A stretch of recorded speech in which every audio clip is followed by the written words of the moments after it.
جنات ایک مخلوق ہے اور نظر نہیں آتی یہ مخلوق. ہم کیسے یقین کریں گے کہ جو چیز نظر نہیں آتی تو اس کا وجود کیسے ممکن ہو سکتا ہے؟ عربی میں جن کہا جاتا ہے اس چیز کو جو نظر نہیں آتی، اسی لیے جنات کو جنات کہا جاتا ہے کہ یہ ہمیں نظر نہیں آتے یہ لوگ، لیکن پھر بھی ہم یقین کرتے ہیں. کیوں کرتے ہیں؟ کہ ایک مسلمان کی حیثیت سے ہم قرآن پر اور پیغمبر صلی اللہ علیہ وسلم اور جتنے بھی نبی ہیں ان کی دی ہوئی خبروں پر یقین کرتے ہیں، اور یہ ہماری ایمان کا حصہ ہے. قرآن میں اللہ تعالیٰ نے ایک سورت نازل فرمائی ہے جسے سورہ جن کہا جاتا ہے، اور اس سورت کی شروعات بھی اسی سے ہوتے ہیں کہ اے پیغمبر آپ کہہ دیجئے کہ مجھے وحی آئی، اور وحی کے ذریعے یہ مجھے خبر آئی کہ ابھی ابھی جنوں کی ایک ٹولی گزری اور انہوں نے قرآن سنا اور پھر جا کر اپنے لوگوں کو انہوں نے خبر بھی دی کہ ہم نے ایک عجیب سا قرآن سنا ہے. عجیب کیوں؟ کہ اس میں کہا جاتا ہے کہ وہی صرف ایک اللہ ہے، رب ایک ہے، اور اس کے ساتھ کسی کو شریک مت کرو. تو جو بات قرآن میں ہے اس سے انکار کرنا یہ عقل کی بھی خلاف ہے اور ایمان کی بھی خلاف ہے. احادیث کی روایتیں اس میں انسان اختلاف کر سکتا ہے، اور ہمارے جتنے بھی فرقے ہیں مسلمانوں کے تو آپس میں روایتوں کی وجہ سے یہ فرقے بنے ہیں. ایک فرقہ دوسرے فرقے کی روایتوں کو مستند نہیں مانتا، لیکن قرآن پر سارے متفق ہیں. جب اللہ نے یہ خبر دی ہے تو جنوں کا وجود ہے. اب وجود ہے لیکن نظر نہیں آتے، تو اس کی مثال یہ ہے کہ جس طرح خوشبو ہے، خوشبو کا وجود ہے، جسم نہیں ہے. اب شاید جنات بھی ایسی مخلوق ہوں گے کہ غیر مجسم ہوں گے، واللہ عالم، یا جسم ہوگا لیکن جسم میں کچھ ایسی چیزیں ہیں جو ہمیں نظر نہیں آتی. جنات موجود ہیں. یہ جنات جس کا تذکرہ اللہ سبحانہ و تعالی سورہ جن کے شروعات میں فرماتے ہیں، تو اس میں اللہ فرماتے ہیں کہ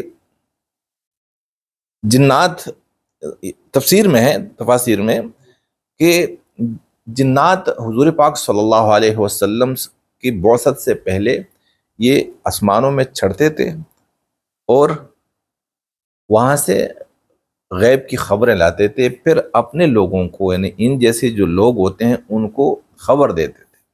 شاید ان کا رابطہ بھی انسانوں میں سے کچھ انسانوں کے ساتھ ہو، ایسا بھی ممکن ہے. لیکن جب ان کا اوپر اڑنا، جب یہ اوپر نہیں جا سکتے تھے اور جب جاتے تو ان کے اوپر انگارے برستے تھے فرشتوں کی طرف سے، تو یہ سمجھ گئے کہ کچھ نہ کچھ تو ہے. تو جنات فکر میں پڑ گئے اور انہوں نے اپنی مختلف جماعتیں مختلف علاقوں میں پھیلا دے کہ بھیج دے کہ بھائی جاؤ معلوم کر لو کہ وجہ کیا ہے، کیوں اوپر کی طرف ہمارا جانا ممنوع ہو گیا اور ناممکن ہو گیا. تو ایک جماعت وہاں سے گزر رہی تھی جہاں پر حضور پاک صلی اللہ علیہ وسلم تلاوت فرما رہے تھے، اور انہوں نے وہ تلاوت سنی، قرآن سنا. اور قرآن میں عجیب بات تو یہی تھی کہ دنیا کی جتنی بھی مخلوق ہے اور مخلوق کے سارے معاملات صرف ایک ذات، یعنی ایک ذات ہے جو سارے معاملات چلا رہی ہے.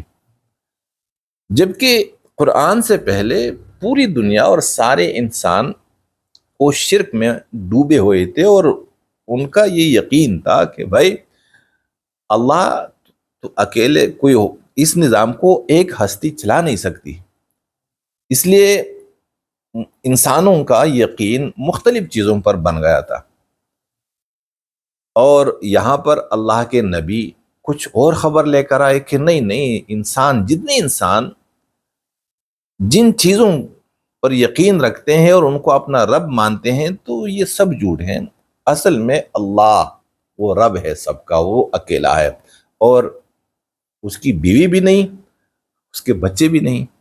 عجیب بات ہے۔ تو یہی عجیب بات قرآن میں انہوں نے جب سنی تو جا کے اپنے لوگوں سے کہا کہ بھائی ہم نے تو ایک عجیب قرآن سنا ہے، اس لیے وہ عجیب ہے کہ قرآن سے پہلے تورات اور انجیل زبور بھی کتابیں تھیں، اور وہ بھی اسی طرح کتابیں تھیں جیسے قرآن ہے، لیکن ان کتابوں کو انہوں نے بگاڑ دیا تھا اور اس میں شرک کی باتیں تھیں، اور وہ توحید کی باتیں ان کتابوں سے نکالی گئی تھی۔ اب ایک کتاب آئی جو صرف توحید کی بات کر رہی ہے، اس لیے انہوں نے کیا کہا کہ یہ عجیب بات ہے۔ تو انہوں نے جا کر پہلے خود ایمان لائے اور پھر اپنی قوم سے جا کر کہا کہ بھائی ایک کتاب ہے اور ہم تو مان گئے کہ اللہ ایک ہے، اور ہم سے پہلے جتنے لوگ اسی طرح کی باتیں کرتے تھے کہ نہیں یہ اس سے بھی ہوتا ہے، اس سے بھی ہوتا ہے، یہ بھی رب ہے، وہ بھی رب ہے، یہ سب جھوٹ ہے۔ اچھا، یہ جنات کی جو جماعت تھی یہ تو ایمان لے کر آئی، لیکن حضور پاک صلی اللہ علیہ وسلم سے ملاقات نہیں کی، اور آپ صلی اللہ علیہ وسلم کو نہیں بتایا۔ آپ صلی اللہ علیہ وسلم کو کس نے خبر دی کہ جنوں کی جماعت آئی تھی؟ جبریل علیہ السلام کو اللہ نے بھیجا اور کہا کہ اس طرح کی بات ہے۔ آگئی سمجھ؟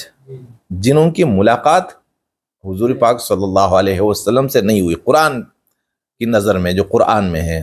احادیث میں پھر مختلف جگہوں پر اس طرح ہے کہ جنوں سے ملاقات بھی ہوئی، جن آتے بھی رہے، تو انشاءاللہ وہ میں اگلی مجالس میں آپ کو بتا دوں گا کہ کس طرح کے جنات کے لوگ آتے تھے، حضور پاک صلی اللہ علیہ وسلم سے ان کی ملاقات ہوتی تھی، اور جنات کی عمریں کتنی ہوتی ہیں، یہ انسانی زندگی پر کتنے اثر انداز ہوتے ہیں، اور ہم جو معمول میں دیکھتے ہیں نا اپنے گھروں میں، کبھی کبھی ایسے واقعات پیش آتے ہیں جس سے یہ اندازہ ہوتا ہے کہ بھئی یہ تو ہم نے نہیں کیا، کیوں ایسا کام ہوا، کیسے ہوا؟ تو پھر ذہن یا تخیل یا خیال اس طرف جاتا ہے کہ کسی ایسی مخلوق سے یہ کام ہوا جو مخلوق نظر نہیں آتی۔ اگر کوئی انکار کرتا ہے جنات سے تو یہ عقل کے خلاف ہے۔ اب سائنس ہے، ایک مذہب ہے نا، ایک سائنس ہے، سائنٹسٹ بھی جنات کا انکار نہیں کرتے۔ اگر وہ جنات کے وجود کا اقرار نہیں کرتے تو جنات کے وجود کا انکار بھی نہیں کرتے۔ چنانچہ ہمارے پاس یہ ثبوت آ گیا کہ قرآن نے تو بتا دیا، اب اس میں تو ذرا بر بھی شک نہیں ہونا چاہیے کہ جنات موجود ہیں۔ اب سائنس سے ہمیں کوئی ایسی بات نہیں مل رہی جس سے انسان اس نتیجے پر پہنچ جائے کہ بھئی جنات موجود نہیں ہیں۔